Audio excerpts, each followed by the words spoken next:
Welcome back to Rewind Recap, where I talk about my favorite first time watches each month. Because I watch a lot of movies and I can't talk about all of them. I watched 35 movies in February. If you're interested, here they all are.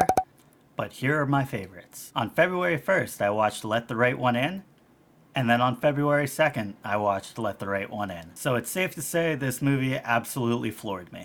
The only thing I really knew about it going in was that I found it on a list of the top horror movies of all time, and so I was like, yep, good enough for me. And I watched it, and yeah, I loved it. It's not really a traditional horror movie, it definitely has a lot of horror elements, but what made this movie so special to me is the amount of heart that it has. It's really a coming of age story, and it is so well crafted and tackles so much more emotional complexity than your typical horror film. Even the horror elements are tied to underlying emotions beyond just wanting our favorite characters to succeed. It also helps that this film is super well shot. Throughout the film, there were a number of long takes and clever edits that even a month and 34 movies later, I am still thinking about. And then right as you think the movie's wrapping up, they go ahead and drop the best scene in the whole film. I genuinely cannot think of a better horror movie I've seen other than, I don't know, The Shining. This is just such a unique and beautiful take on the horror subgenre it's dealing with. So naturally, I then went and watched Let Me In. I really liked this one too. I think Matt Reeves did a great job adapting it without ruining it, which is what we see with so many English remakes.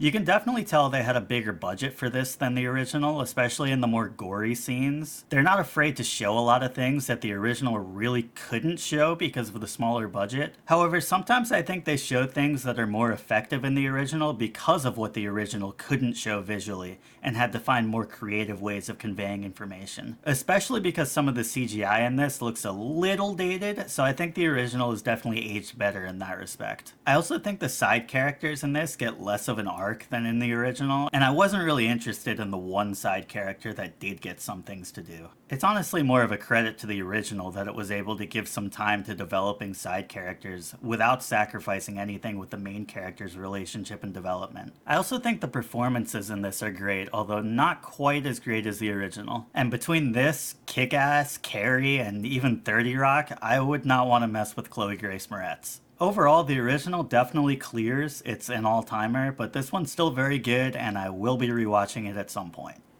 I've been meaning to watch Three Billboards for a while, but because it deals with such a heavy subject, I wanted to make sure I was in the right mindset. But when I finally watched it, it occurred to me that I really didn't need to be so hesitant. Like with his other movies, Martin McDonagh is so adept at taking a very complex and serious topic and making it fun, but he does it without ever minimizing the very real tragedies that these characters experience. It's such a delicate balance and he handles it expertly. The performances in this are also just really enjoyable to watch, and their characters are so fully realized and easy to connect to, as I would expect from this director and this all-star cast. Frances McDormand, Woody Harrelson, Sam Rockwell are all just so good. But I also want to give some props to Caleb Landry Jones, one of the smaller names in this. He's in X-Men and Get Out, and he's really good in those, but this is the first time I've seen him really stand out in a film. Part of that is obviously due to the great actors he's worked with in those films, but he's also surrounded by great actors here, so he definitely hit another level with this one.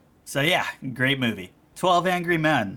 This is one of the greats, obviously, and it's easy to see why, and I'm not going to say anything new here, but it's so impressive that a film that takes place almost entirely inside a tiny cramped deliberation room can be this engaging and visually interesting. There is such a great mix of long takes, camera moves, close-ups, and wide shots, and it never lets you become bored or tired of staying in this room for so long. Though I do have to say, as someone who has served on multiple juries, this film definitely takes some liberties with the kind of arguments you can and cannot make during deliberation. And I don't mean to be a buzzkill, and I know it's Hollywood, but some of the arguments made are so flagrantly against the rules that I couldn't help but be taken out of the movie a little. Even still, it's a classic. I'm glad I watched it. Then I caught a theatrical re-release of Amelie.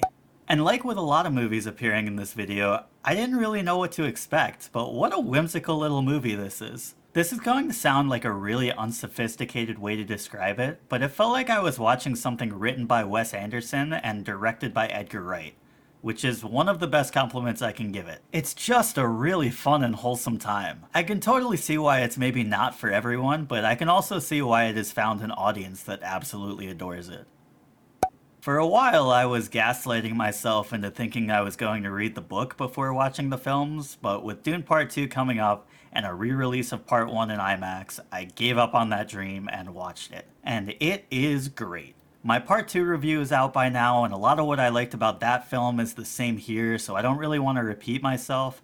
Go watch that video if you want to hear me rave about Dune. I will say though that a lot of what I had heard going in was that the build-up is a bit slow, but it picked up at the end, and I strongly disagree with that sentiment. I was fully on board with all the world building, and it's so well integrated with the story that I really didn't feel it drag at all. I actually think the third act is the only point where I felt any pacing issues. Because yeah, a lot happens, but towards the very end, it kind of felt to me like they weren't sure what they should include in the wrap-up here, and what they should save for the beginning of Part 2. So it felt like it lost its direction a bit. I think a lot of it is due to the fact that for the first 2.5 hours of the movie, we're watching the Atreides and the Harkonnens, and that's all we're watching. And then suddenly the Fremens become an important part of the story, and I feel like it's just a little bit clunky. Definitely not enough to prevent it from being great, and Dune is definitely something I think is a must-watch if you're a fan of film in general. Speaking of must-watches, I watched Lady Bird.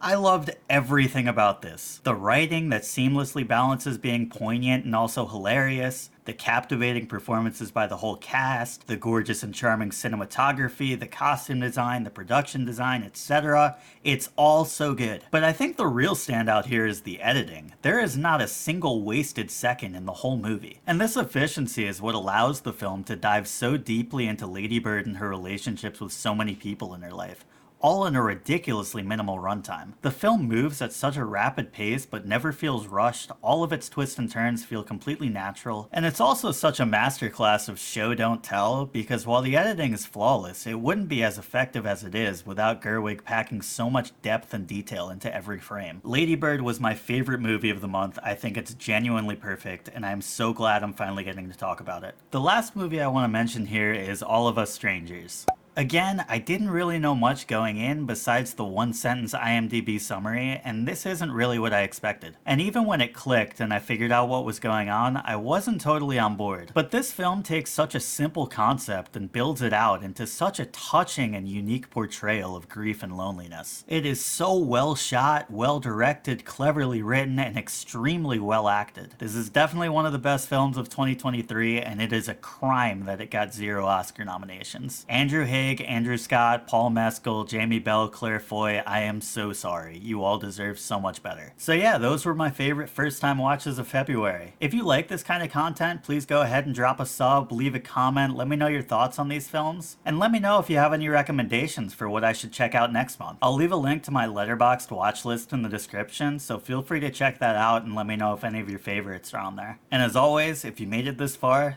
thanks for watching.